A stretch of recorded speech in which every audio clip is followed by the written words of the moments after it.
Welcome students. हमारे chapter respiration and circulation का part 7 देखेंगे। पार्ट 6 में हमने वेंटिलेटर्स और वेंटिलेशन देखा था कि क्यों यूज़ करते हैं हम वेंटिलेशन। तो इस पार्ट में हम देखेंगे transportation in living organisms. Living organisms में उनके न्यूट्रिएंट्स, उनके जो भी मटेरियल कैसे ट्रांसपोर्ट होते हैं। All living organisms whether unicellular और multicellular show an important property of exchange of material with their surrounding as well as between various part of their cell और बॉडी। तो जितने भी ऑर्गेनिजम्स है, चाहे वो यूनिसेलुलर हो एक सेल वाले या मल्टीसेलुलर हो मल्टीपल सेल वाले, वो सबके बॉडी में एक ऐसी प्रॉपर्टी है जिसके वजह से, एक ऐसी चीज़ है जिसके वजह से उनमें ट्रांसपोर्टेशन होता है। उनमें जो भी फूड मटेरियल्स है, जो भी न्यूट्रिएंट्स है और जो भी अलग मटेरियल है, वो उनमें ट्रांसपोर्ट होता है सराउंडिंग से या उनके अंदर के सेल्स और टिश्यूज़ में स्टूडेंट्स। ऐसी कुछ प्रॉपर्टीज़ हैं हर ऑर्गेनिजम्स के पास जिसके वजह से वो अपने न्यूट्रिएंट्स को ट्रांसपोर्ट कर पाते हैं, अपने जो भी मटेरियल्स है उसको एक्सचेंज कर पाते हैं अपने सेल्स से या तो सराउंडिंग से। तो हम वो आज पढ़ने वाले हैं कि किस तरह से उनमें ट्रांसपोर्टेशन होता है और क्या वो चीज़ है जिसके वजह से ट्रांसपोर्टेशन हो रहा है। Organism take up oxygen and nutrients from the surrounding. These are circulated within the body for various metabolic activities.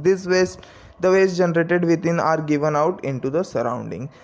तो ऑर्गेनिज्म ऑक्सीजन लेता है, न्यूट्रिएंट्स लेता है सराउंडिंग से और फिर उसे सर्कुलेट करता है अपने पूरे बॉडी पार्ट्स तक, अपने पूरे बॉडी सेल्स तक, अपने पूरे बॉडी टिश्यूज तक उसे वो सर्कुलेट करेगा, जिसके वजह से अगर ये न्यूट्रिएंट्स और ऑक्सीजन नहीं लेता है तो हम अपने रोज़ की एक्टिविटीज़ भी नहीं कर पाएंगे। जो हमारे अंदर प्रोसेस हो रहे, जो हमारे अंदर मेटाबॉलिक प्रोसेसेस होते हैं, वो भी हमारे अंदर नहीं हो पाएंगे। तो इन सब ऑक्सीजन्स और न्यूट्रिएंट्स का हर बॉडी पार्ट्स की तरफ जाना ज़रूरी है। तो इसे भी ट्रांसपोर्ट करता है कुछ तो सिस्टम हमारे बॉडी का, सर्कुलेट करता है। तो आज हम उस सिस्टम के बारे में पढ़ेंगे स्टूडेंट्स। और जो भी वेस्ट होता है स्टूडेंट्स, वो फिर से ट्रांसपोर्ट करके लेके आता है और सराउंडिंग में उसे छोड़ देता है।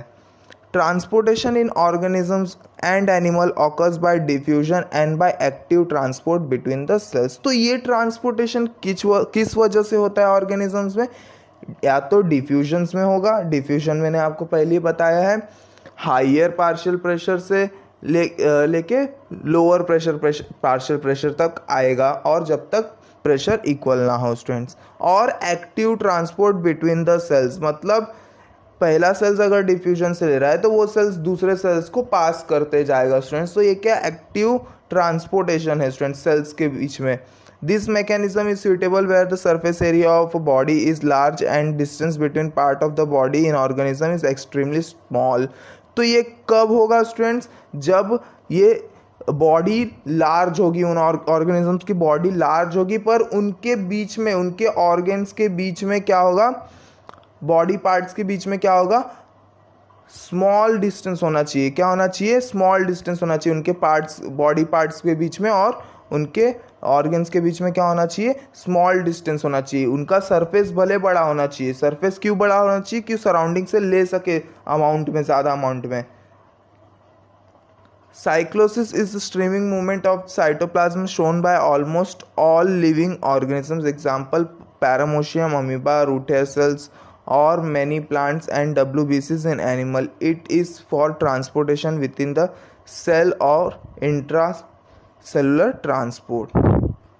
तो साइक्लोसिस एक प्रोसेस होता है, एक मूवमेंट होता है। किसमें स्टूडेंट्स? ये ज़्यादातर की यूनिसेलुलर ऑर्गेनिज्म में होता है या तो ये एक सेल में होता है किसी। तो ये साइटोप्लाज्म का मूवमेंट होता है जिसके वजह से इनके अंदर ट्रांसपोर्टेशन का प्रोसेस होता है स्टूडेंट्स। क्या होता है? जिनके वजह से इनमें ट्रांसपोर्टेशन का प्रोसेस होता है उसे हम क्या बोलते हैं? साइक्लोसिस। उस मूवमेंट के वजह से उनमें ट्रांसपोर्टेशन का प्रोसेस होता है।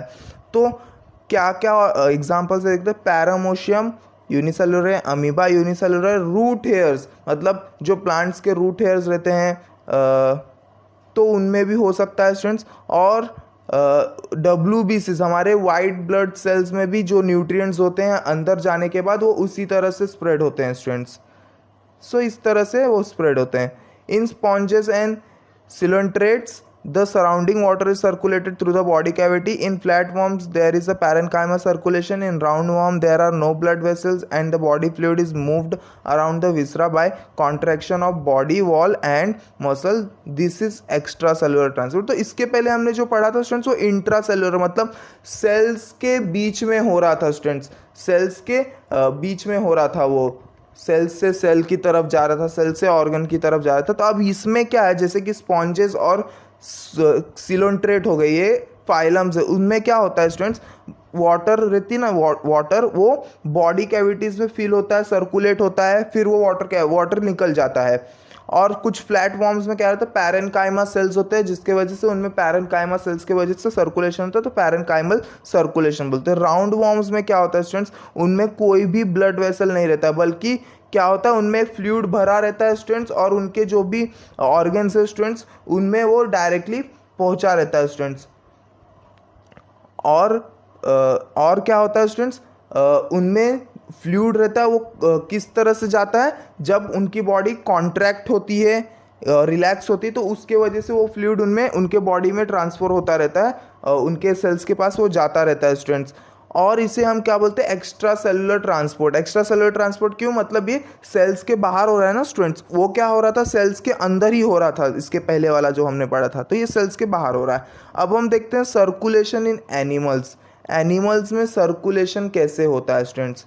इन higher animal the circulation is carried out by special fluid that is blood and lymph. तो जो कॉम्प्लेक्स जो इन एनिमल्स का बॉडी कॉम्प्लेक्स है, उनमें दो टाइप के फ्लूइड से सर्कुलेशन होता है, पहला है ब्लड एंड दूसरा है लिम्फ। तो हम एक एक करके दोनों देखेंगे कैसे सर्कुलेशन होता है दोनों से। तो पहले हम देखेंगे ब्लड से किस तरह से सर्कुलेशन होने वाला है, ब्लड की हेल्प से किस तरह से सर्कुलेशन होने वाला है। ब्लड आप सबको मालूम है, सब में रहता है।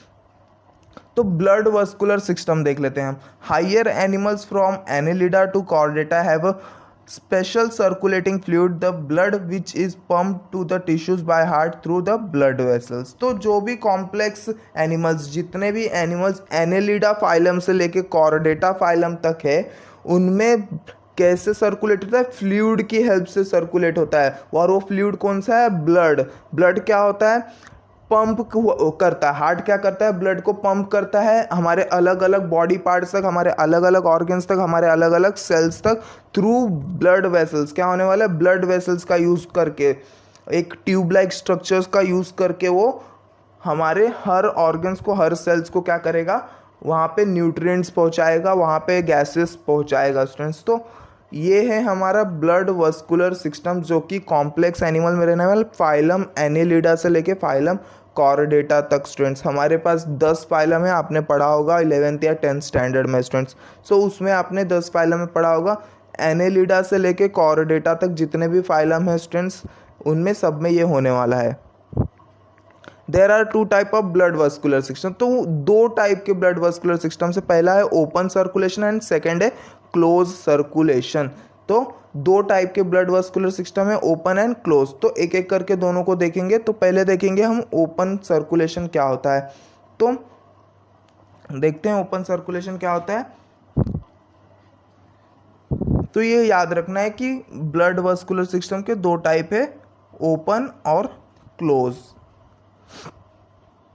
और ये हायर कॉम्प्लेक्स एनिमल्स, जिन एनिमल्स की बॉडी कॉम्प्लेक्स होने वाली है, ये ब्लड सर्कुलेशंस का, उनमें ये ब्लड सर्कुलेशन यूज़ होगा ट्रांसपोर्ट करने के लिए, उनके बॉडी में ट्रांसपोर्टेशन करने के लिए ब्लड सर्कुलेशंस का यूज़ होगा स्टूडेंट्स। तो ओपन सर्कुलेशन देखते हैं क्या होता है। ओपन सर्कुलेशन देख लेते हैं।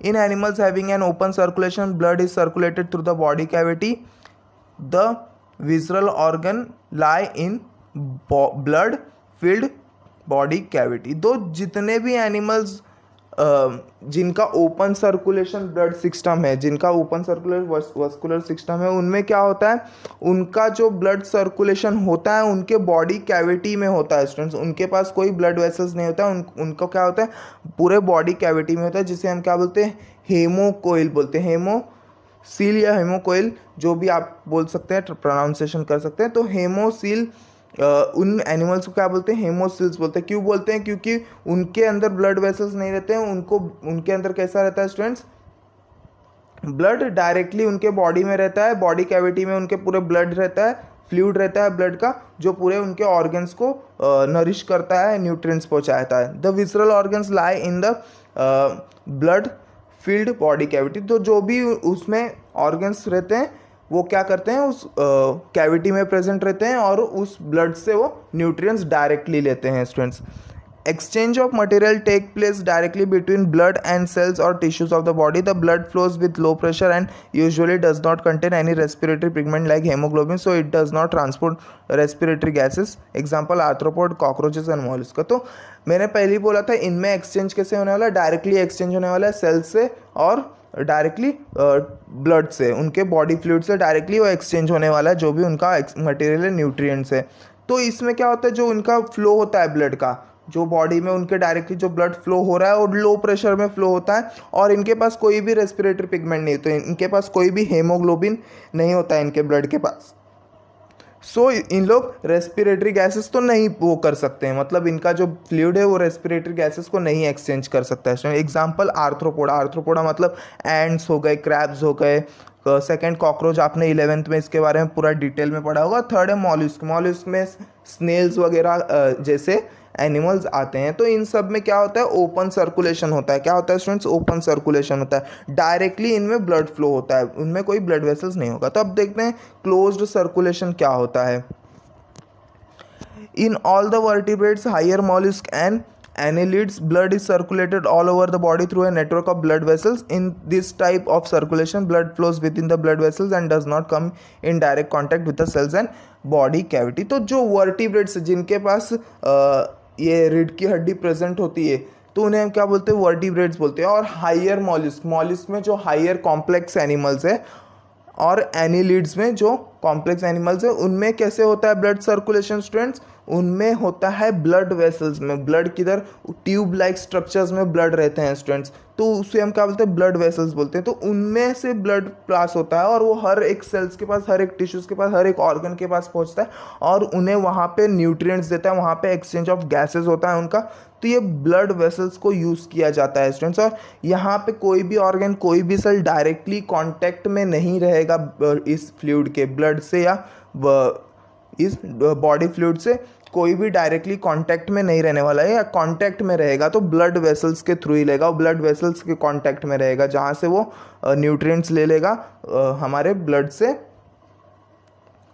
Exchange of material between blood and body tissue is through an intermediate fluid call lymph. तो अभी जो भी एक्सचेंज हो रहा है, थोड़ा समझना है students, exchange of material between blood and body tissue, तो जो भी एक्सचेंज हो रहा है टिश्यूज के बीच में और ब्लड के बीच में, उसके बीच में एक और फ्लूइड आता है जिसका नाम है लिम्फ। तो ब्लड से पहले लिम्फ में आएगा और फिर वो लिम्फ जाएगा टिश्यूज के पास स्टूडेंट्स। कहाँ जाएगा, वो टिश्यूज के पास जाएगा, वहाँ पे वो उसको न्यूट्रिएंट्स देगा।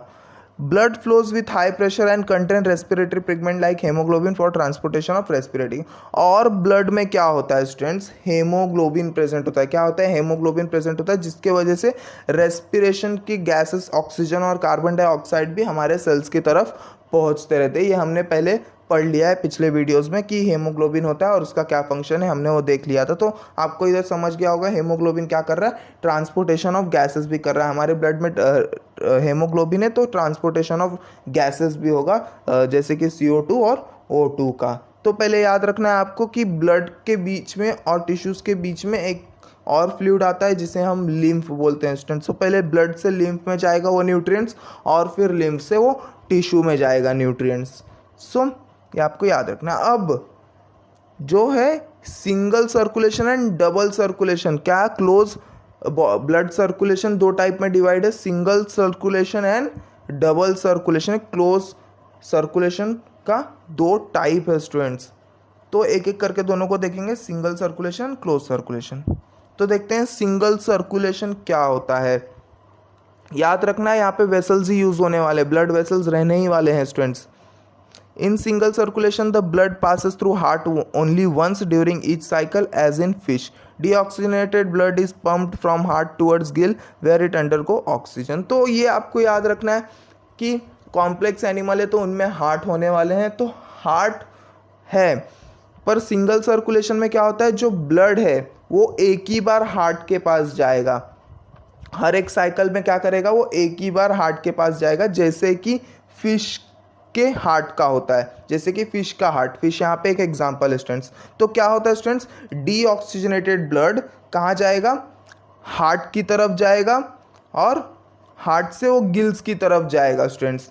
तो गिल्स से वो ऑक्सीजनेटेड हो जाएगा और फिर वो ऑक्सीजन अपने सेल्स को दे के आएगा, फिर वो हार्ट में आएगा डीऑक्सीजनेटेड ब्लड, फिर से वो हार्ट से गिल्स की तरफ जाएगा। तो यहाँ पे जो ब्लड है वो एक ही बार आ रहा है स्टूडेंट्स, आपको ध्यान देना, जो ब्लड है वहाँ पे कितने बार आ रहा है, वो एक ही बार ब्लड आ रहा है हार्ट के पास, एक साइकिल में वो एक ही बार ब्लड के पास आ रहा है, हार्ट के पास आ रहा है। This oxygenated blood moves towards various body part get deoxygenated and return back to heart for next cycle. Since the heart of the fish carries only deoxygenated blood, it also called venous heart.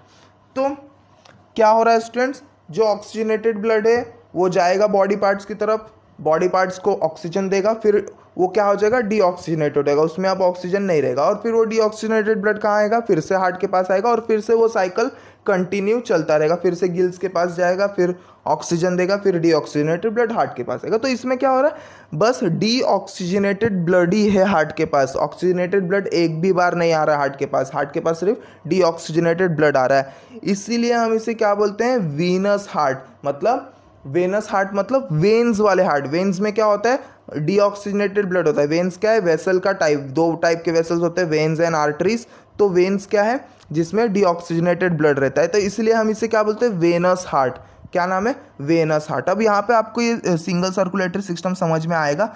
यहाँ पे heart दिख रहा है आपको students, वो blue colour का, तो वहाँ पे जा रहा है वो डीऑक्सीजनेटेड ब्लड, जितना भी ब्लू कलर का पार्ट है वो डीऑक्सीजनेटेड ब्लड। फिर वहाँ पे वो गिल्स की तरफ आ रहा है, देखना है एरो देखना है, गिल्स की तरफ आ रहा है, गिल्स से ऑक्सीजनेटेड हो रहा है, रेड हो गया, वो ऑक्सीजनेटेड है। फिर वो सब पूरे बॉडी पार्ट्स की तरफ जाएगा, सबको ऑक्सीजन देगा, और फिर वहाँ से वो डीऑक्सीजनेटेड हो रहा है, और फिर से वो हार्ट की तरफ आ रहा है, जहाँ पे वो डीऑक्सीजनेटेड जो ब्लड है वो हार्ट की तरफ फिर से आ रहा है, और फिर वो गिल्स की तरफ जाएगा, फिर ऑक्सीजनेटेड होगा। तो इस तरह से आपको मालूम पड़ रहा है कि वो सिर्फ डीऑक्सीजनेटेड ब्लड ही हार्ट के पास आ रहा है एक ही बार, एक साइकिल में। तो अब हम देखते हैं डबल सर्कुलेशन क्या होता है। आई होप आपको सिंगल सर्कुलेशन समझ में आ गया होगा। तो अब देखते हैं डबल क्या होता है। In double circulation blood passes through heart twice during each cycle. It occurs in bird and mammals. In these animals, heart pump deoxygenated blood to lungs for oxygenation and it returns to heart as oxygenated. Obvious है students, आपने single circulation में क्या देखा कि एक ही बार heart के, तो double में क्या होगा, दो बार हार्ट में आने वाला है ब्लड, एक साइकिल में दो बार ब्लड आने वाला है आपका। तो ये किन किन उसमें होता है, बर्ड्स में होता है, मैमल्स के हार्ट में होता है, ये सब डबल सर्कुलेशन वाला। तो जो तब क्या होता है, ये हार्ट क्या करता है, जो डीऑक्सीजनेटेड ब्लड है उसे लंग्स की तरफ पंप करता है, फिर लंग्स से वो ब्लड क्या होगा, ऑक्सीजन लेके ऑक्सीजनेटेड हो जाएगा, फिर से वो ऑक्सीजनेटेड ब्लड हार्ट के पास आएगा, और फिर वो हार्ट दूसरे बॉडी पार्ट्स के पास फिर से उसे पंप करेगा। तो इस तरह से वो दो बार आ रहा है ना ब्लड, स्टूडेंट्स ध्यान देना है, वो गया डीऑक्सीजनेटेड, फिर ऑक्सीजनेटेड होके फिर से वो हार्ट के पास आ रहा है, ऐसे करके ये दो बार आ रहा है ब्लड। तो इसीलिए हम क्या बोल रहे हैं, डबल सर्कुलेशन, ट्वाइस आ रहा है ना, यहाँ पे दो बार आ रहा है हार्ट के पास।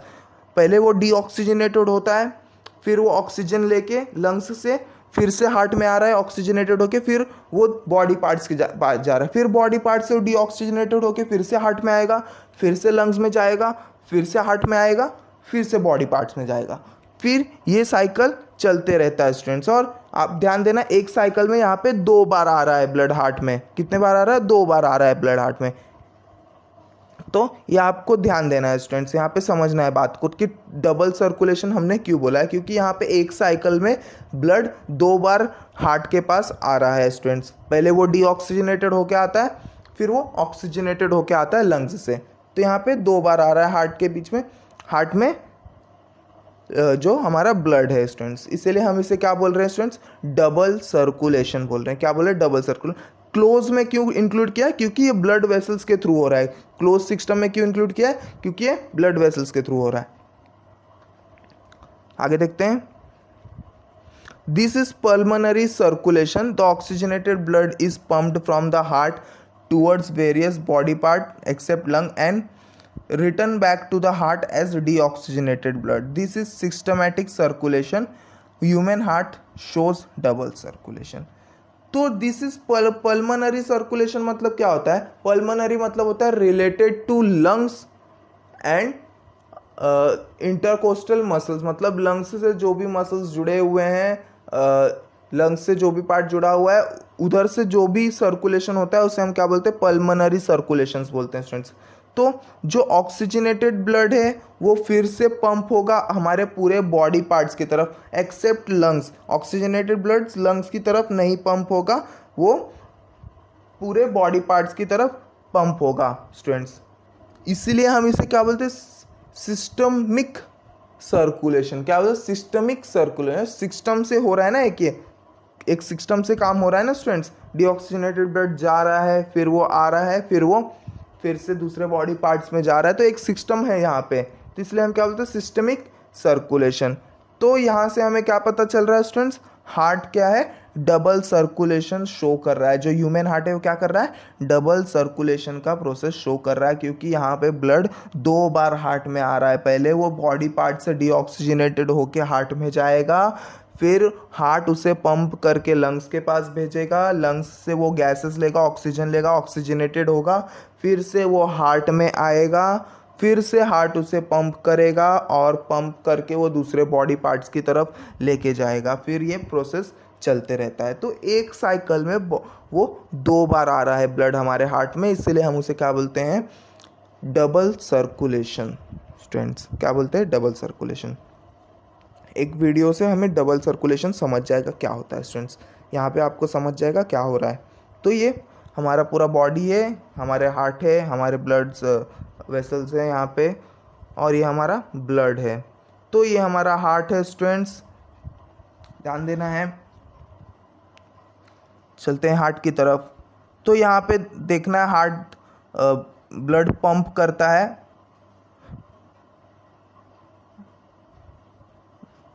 यहाँ पे हार्ट ब्लड पंप कर रहा है हमारे पूरे बॉडी की तरफ से, और ब्लड आ भी रहा है हमारे बॉडी से स्टूडेंट्स। सो ये ब्लड प्लेटलेट्स है, आरबीसी सेल्स है जो रेड रेड है, और भी तो ये राइट एट्रियम है जहाँ पे पहले डीऑक्सीजनेटेड ब्लड आएगा स्टूडेंट्स। यहाँ से क्या आएगा? हमारे बॉडी पार्ट से डीऑक्सीजनेटेड ब्लड आएगा, फिर राइट एट्रियम से राइट वेंट्रिकल की तरफ जाएगा, और फिर राइट वेंट्रिकल से वो लंग्स की तरफ चला जाएगा स्टूडेंट्स। कहाँ जाएगा? लंग्स की तरफ चला जाएगा। पल्मोनरी आर्टरी बोलते हैं, पल्मोनरी मतलब वो लंग्स से जुड़ा हुआ है ना स्टूडेंट्स, तो वहाँ पे वो चला जाएगा स्टूडेंट्स। अब वो पल्मोनरी वेन्स से रिटर्न आएगा स्टूडेंट्स। कहाँ पे रिटर्न आएगा? वो यहाँ पे रिटर्न आएगा लेफ्ट एट्रियम में। ये हार्ट के पार्ट है, हम आगे पढ़ने वाले हैं। कहाँ आएगा वो? लेफ्ट एट्रियम में आएगा, और फिर लेफ्ट एट्रियम से लेफ्ट वेंट्रिकल में जाएगा, और लेफ्ट वेंट्रिकल से पूरे बॉडी पार्ट्स में जाएगा थ्रू एओर्टा। एओर्टा सबसे बड़ा ब्लड वेसल्स है हमारे बॉडी में, तो ये एओर्टा के थ्रू पूरे बॉडी पार्ट्स में जाएगा, और ये प्रोसेस साइमल्टेनियसली होता है, साथ में होता है ये प्रोसेस, डीऑक्सीजनेटेड ब्लड को भेजना और ऑक्सीजनेटेड ब्लड को लेना। तो इस तरह से आपको डबल सर्कुलेशन समझ रहा होगा कि कैसे डीऑक्सीजनेटेड ब्लड लंग्स की तरफ जा रहा है और ऑक्सीजनेटेड ब्लड कैसे आ रहा है स्टूडेंट्स। सो यहाँ से वो पूरे बॉडी पार्ट्स की तरफ जाएगा। यहाँ से शॉर्ट में आपको समझना, और ये छोटे छोटे कैपिलरीज होते हैं स्टूडेंट्स। क्या होते हैं? छोटे छोटे कैपिलरीज होते हैं, एक वेब टाइप स्ट्रक्चर फॉर्म कर लेते हैं वो टिश्यूज़ के पास, और वो टिश्यूज़ के पास वेब लाइक स्ट्रक्चर फॉर्म करके पूरे न्यूट्रिएंट्स और ट्रांसपोर्टेशन ऑफ गैसेस वहाँ से करते हैं स्टूडेंट्स। इससे छोटे छोटे वेसल्स बन जाते हैं, जिसे हम क्या बोलते हैं? कैपिलरीज बोलते हैं स्टूडेंट्स। सो आपको यहाँ पे डबल सर्कुलेशन शायद समझ गया होगा। अब हम देखते हैं सर्कुलेटरी सिस्टम इन ह्यूमंस। हम ह्यूमंस है तो हम ह्यूमंस के बारे में पढ़ेंगे। The human circulatory system is composed of blood, vascular and lymphatic system. तो ह्यूमन सर्कुलेटरी सिस्टम्स भी क्या कंसिस्ट करता है? ब्लड वस्कुलर सिस्टम कंसिस्ट करता है, और लिम्फेटिक सिस्टम कंसिस्ट करता है ट्रांसपोर्टेशन के लिए, transportation of nutrients and transportation of gases के लिए। ये 2 टाइप के सिस्टम्स हमारे बॉडी में होते हैं, ह्यूमन बॉडी में होते हैं, जो कि blood vascular system and lymphatic system. ये 2 टाइप से हमारे जो बॉडी में वो पूरा ट्रांसपोर्टेशन होता है, ट्रांसपोर्टेशन ऑफ न्यूट्रिएंट होता है, ट्रांसपोर्टेशन ऑफ गैसेस होता है स्टूडेंट्स। तो पहले देखते हैं ब्लड वस्कुलर सिस्टम क्या होता है। देखते हैं ब्लड वस्कुलर सिस्टम में क्या है।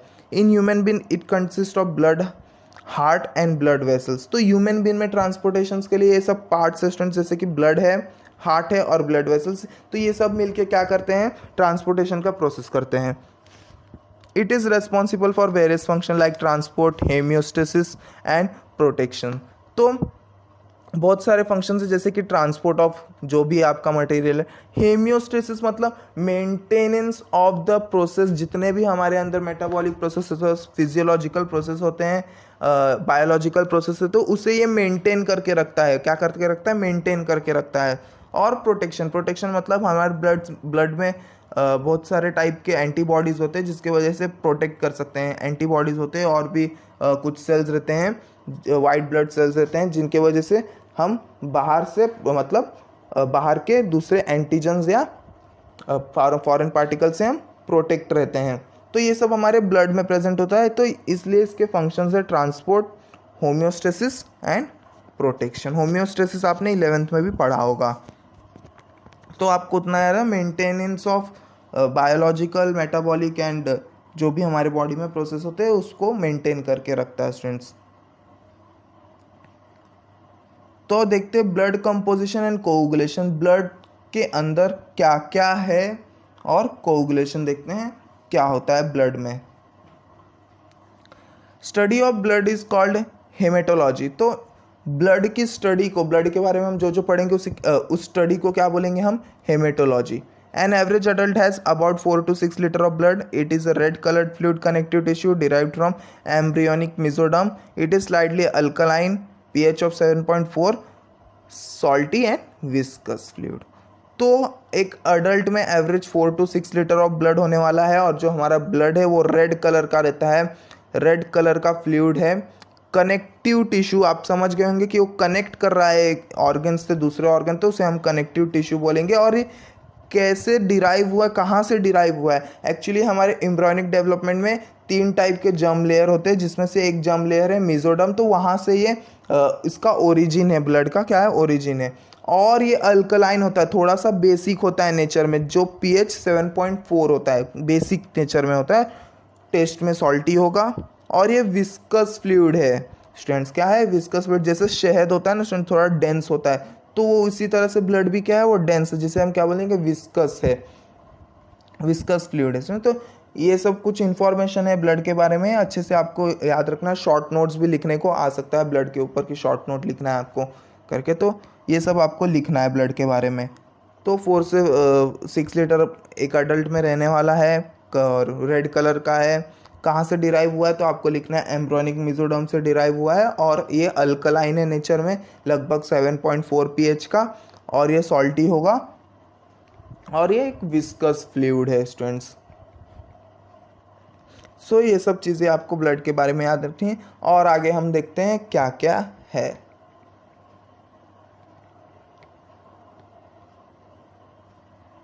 और ये भी याद रखना है कि हम ब्लड के स्टडी को क्या कहते हैं? हेमेटोलॉजी कहते हैं।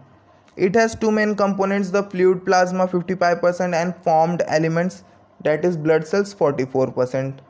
This can be separated by centrifugation. तो ये जो ब्लड में जो कंपोनेंट्स है, ब्लड में 2 टाइप के कंपोनेंट्स है। द फ्लूइड प्लाज्मा क्या है? द फ्लूइड प्लाज्मा जो 55% है, और एक फॉर्म्ड एलिमेंट जिसे हम ब्लड सेल्स भी बोलते हैं, फॉर्म्ड एलिमेंट, उस वो कितना है? 44%। और हम ये दोनों को सेपरेट भी कर सकते हैं। अगर हम ब्लड सैंपल लेते हैं स्टूडेंट्स, तो हम फ्लूइड प्लाज्मा और ब्लड सेल्स को अलग भी कर सकते हैं। कौन से प्रोसेस है? Centrifugation process. सेंट्रीफ्यूगेशन में बता देता हूँ, हम उस टेस्ट ट्यूब को घुमाएंगे, क्या करेंगे? उसे एक स्पीड से घुमाएंगे स्टूडेंट्स, तो क्या होगा? सेंट्रीफ्यूगल फोर्स एक्ट होगा, और जो ज़्यादा वेट वाला चीज़ है वो क्या हो जाएगा? सेटल हो जाएगा नीचे, है ना स्टूडेंट्स। सो ये क्या हो रहा है? सेंट्रीफ्यूगल फोर्स के वजह से हो रहा है ना स्टूडेंट्स। सो इसलिए हम इसे क्या बोलते हैं? सेंट्रीफ्यूगेशन प्रोसेस बोलते हैं। तो इस प्रोसेस से क्या होगा? जो फ्लूइड होगा वो अलग हो जाएगा, और जो ब्लड सेल्स हो गए वो अलग हो जाएगा। नॉर्मली ब्लड सेल्स क्या हो जाएंगे? सेटल डाउन हो जाएंगे, क्योंकि ये ज़्यादा वेट होगा, और जो फ्लूइड होगा वो ऊपर रह जाएगा। तो इस वजह से हम इसे अलग भी कर सकते हैं, जो फ्लूइड प्लाज्मा है और जो ब्लड सेल्स है। तो सेंट्रीफ्यूगेशन प्रोसेस शायद आपको समझ गया होगा, क्योंकि वहाँ पे सेंट्रीफ्यूगल फोर्स लग रहा है जब हम घुमा रहे हैं, तो उसकी वजह से सेपरेट हो रहा है। प्लाज्मा फ्लूइड देख लेते हैं स्टूडेंट्स। प्लाज्मा फ्लूइड क्या होता है? It consist of 55% of blood. It is a straw coloured slightly alkaline viscous fluid. तो प्लाज्मा फ्लूइड क्या है? हमारे ब्लड में जो प्लाज्मा फ्लूइड है वो क्या है? 55% ऑफ ब्लड का ब्लड को कवर करता है, मतलब 55% कंपोजिशन इसमें ब्लड का प्लाज्मा फ्लूइड का है। और वो स्ट्रॉ कलर्ड का है। स्ट्रॉ मतलब आपने जब सूखा घास देखा होगा ना, थोड़ा येलोइश और स्किन कलर के टाइप में होता है, इससे हम क्या बोलते हैं, स्ट्रॉ बोलते हैं। तो उस कलर का ये फ्लूइड होता है स्टूडेंट्स। ये भी अल्कलाइन होने वाला है। क्या होने वाला है, अल्कलाइन, थोड़ा बेसिक होने वाला है नेचर। और विस्कस फ्लूइड है। क्या है ये, विस्कस, थोड़ा डेंसली फ्लूइड है, डेंस है थोड़ा स्टूडेंट्स। सो ये प्लाज्मा फ्लूइड होता है स्टूडेंट, जो 55% हमारे ब्लड का कंपोजिशन होता है इसमें। तो इसमें क्या क्या प्लाज्मा में और क्या क्या होता है, मतलब ब्लड में प्लाज्मा है, प्लाज्मा में क्या है, वाटर है। 90% ऑफ क्या है, वाटर है। प्रोटीन कितना है, 7 to 8% है प्रोटीन। जैसे मैं बता देता हूँ आपको, एल्ब्यूमिन, ग्लोबुलिन और फाइब्रोनोजिन, प्रोथ्रोम्बोबिन, ये सब प्रोटीन होते हैं हमारे प्लाज्मा फ्लूइड में। और इनऑर्गेनिक सॉल्ट्स 1%, 1% क्या प्रेजेंट होगा, इनऑर्गेनिक सॉल्ट, जैसे कि sodium, potassium, magnesium, calcium, iron, manganese, chlorine, HCO3 ion, ये सब भी प्रेजेंट हो सकते हैं। और अदर्स दूसरे कुछ, जैसे कि 1 to 2% दूसरे कुछ प्रेजेंट होते हैं, जैसे कि आपका फूड मटेरियल हो गया, वेस्ट मटेरियल हो गया, यूरिक एसिड, यूरिन, और रेगुलेटर्स हो गए जैसे कि एंजाइम्स और हार्मोन्स, एंटीकोगुलेंट्स हो गए, कोलेस्ट्रॉल हो गया, गैसेस जैसे कि CO2, O2, ये सब अदर्स में आते हैं, जो हमारे प्लाज्मा सेल्स में, प्लाज्मा फ्लूइड में प्रेजेंट होता है। हमारे ब्लड के जो प्लाज्मा फ्लूइड, जो 55% ऑफ ब्लड का कंपोजिशन है, उसमें ये सब चीज़ें प्रेजेंट होती है। वाटर 90% प्रेजेंट होता है, प्रोटीन 7 to 8% प्रेजेंट होता है, इनऑर्गेनिक सॉल्ट 1% प्रेजेंट होता है, और जो भी दूसरे मटेरियल जैसे food waste, regulators, anticoagulant, cholesterol, gases, ये सब 1 to 2% में प्रेजेंट होता है स्टूडेंट्स। सो ये चीज़ें आपको प्लाज्मा फ्लूइड के बारे में 2 मार्क्स के लिए आ सकता है आपको शॉर्ट नोट्स। प्लाज्मा फ्लूइड के ऊपर 2 मार्क्स के लिए आपको शॉर्ट नोट्स आ सकता है स्टूडेंट्स। सो ये आपको पढ़ना है और याद रखना है कि ये एक ब्लड का कंपोजिशन है। प्लाज्मा क्या है, ब्लड का कंपोजिशन है। और प्लाज्मा का कंपोजिशन क्या है, water, protein, inorganic salts and जो भी दूसरा कुछ है, वो प्लाज्मा का क्या है, कंपोजिशन है स्टूडेंट्स। तो याद रखना है, प्लाज्मा जो फ्लूइड है वो 55% हमारा ब्लड का कंपोजिशन है स्टूडेंट्स। और प्लाज्मा का कंपोजिशन है वाटर, प्रोटीन, इनऑर्गेनिक सॉल्ट और अदर्स। चलो, तो दूसरा क्या है, फॉर्म्ड एलिमेंट्स। क्या है स्टूडेंट्स, फॉर्म्ड एलिमेंट देखेंगे। फॉर्म एलिमेंट होता क्या है आगे वीडियो में। तो फॉर्म्ड एलिमेंट देखते हैं। The blood cells that are produced in a body are collectively called formed है। तो फॉर्म्ड एलिमेंट कुछ नहीं है, आपको नाम से कुछ कंफ्यूज नहीं होना है। जो भी हमारे आरबीसीज है, जो भी रेड ब्लड सेल्स है, उसे क्या बोलते हैं हम, फॉर्म्ड एलिमेंट बोलते हैं। क्या बोलते हैं स्टूडेंट्स, जितने भी बॉडी में हमारे ब्लड सेल्स है, उसे क्या बोलेंगे, formed element. Human blood contain 3 type of form element as red blood corpuscles, white blood corpuscles and platelets। तो 3 टाइप के फॉर्म्ड एलिमेंट होते हैं। क्या होते हैं 3 टाइप के फॉर्म्ड एलिमेंट, क्या क्या है, RBCs, red blood corpuscles, white blood corpuscles and platelets. ये सब हम आगे पढ़ने वाले हैं स्टूडेंट्स। तो आपको सिर्फ अब इतना ध्यान देना है कि 3 टाइप के फॉर्म एलिमेंट्स हैं हमारे बॉडी में। कौन कौन से हैं स्टूडेंट्स, रेड ब्लड कॉर्पसल्स जिसे हम आरबीसी बोलते हैं, white blood corpuscles WBC and platelets. तो ये 3 टाइप के फॉर्म्ड एलिमेंट। फॉर्म्ड एलिमेंट क्या होता है स्टूडेंट्स, हमारे ब्लड सेल्स। क्या होता है, जितने भी हमारे बॉडी में ब्लड सेल्स है उसे हम क्या बोलेंगे, फॉर्म्ड एलिमेंट्स। क्या बोलेंगे, फॉर्म्ड एलिमेंट्स। सो 3 टाइप के formed elements, RBCs, WBCs and platelets. So ये चीज़ें आपको याद रखनी। तो हमने देखा कि ब्लड में कौन कौन से कंपोजिशन होते हैं, प्लाज्मा फ्लूइड होता है, फॉर्म्ड एलिमेंट होते हैं। प्लाज्मा फ्लूइड में भी वाटर होता है, इनऑर्गेनिक मटेरियल होता है, और जो भी अदर्स चीज़ें वो भी होती हैं। फॉर्म्ड एलिमेंट क्या होता है, 44% ऑफ हमारा ब्लड का कंपोजिशन है स्टूडेंट्स। सो इस वीडियो में इतना स्टूडेंट्स। अगले वीडियो में हम देखेंगे रेड ब्लड कॉर्पसल्स के बारे में जानेंगे, जो कि हमारा फॉर्म्ड एलिमेंट का पहला सेल है, red blood corpuscles. So thank you students, मिलते हैं अगले वीडियो में रेड ब्लड कॉर्पसल्स के साथ।